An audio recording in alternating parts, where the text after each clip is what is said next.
And joining us now with his reaction to the missile strikes in Syria is national security analyst Ryan Mauro.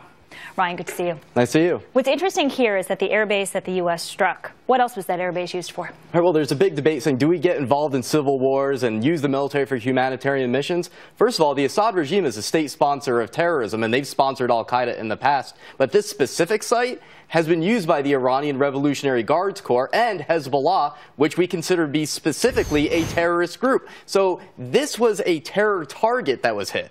Talk about chemical weapons and what we saw earlier this week, no tolerance for this, and that there may have been another attack on another area with chemical weapons. Your thoughts on it, big picture? Sure. Well, the big fear here isn't so much the small use of chemical weapons, because if you look at what Assad does, is he massacres people on a daily basis in numbers much greater than what we saw in this relatively small chemical weapon attack as far as chemical weapons go. But if he wanted to really start launching them, he could carry out massacres of tens of thousands of people dead. And what he was doing was testing things. He wanted to do an attack that was just small enough that he would be able to see where President Trump stood, especially in light of Secretary of State Tillerson saying, well, overthrowing Assad's not part of the agenda right now.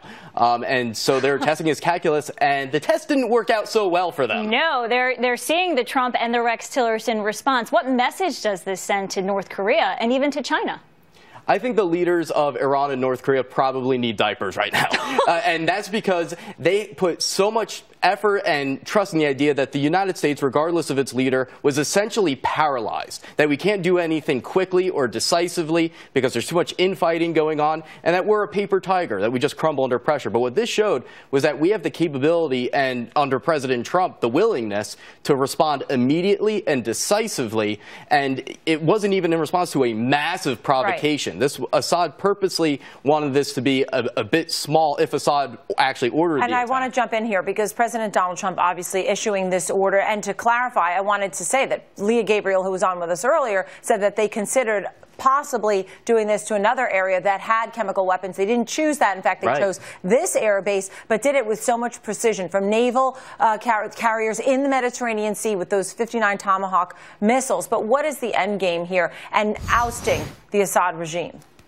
Well, there's really two end games right now that are colliding with each other. Number one is if an opportunity comes to us that says, okay, there's a bunch of ceasefires on the ground, except for with some of the jihadist groups that keep fighting, do you accept that? Most people would say yes, just to stop the killing. But the more likely solution, and it's really tough to get to, is that Assad leaves. Not regime change. The phrase regime change is being thrown around saying Trump's seeking regime change. No, he's not. Seeking the departure of a leader and his close aides doesn't mean that you're taking the regime and the military leaders, throwing them out of the country and dealing with chaos.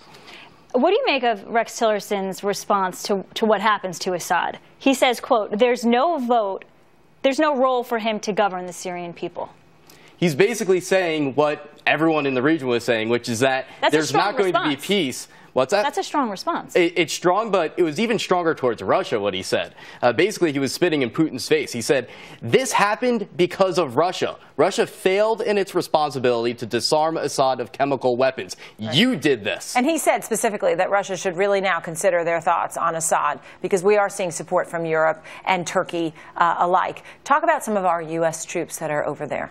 Right, and this is a big concern. How many are concerns? Sure, well, we have 1,000 in Syria acting as special operators right now to engage the rebels there, at least some of the rebel elements. And we have 5,000 in Iraq, and then the nearly 10,000 in Afghanistan.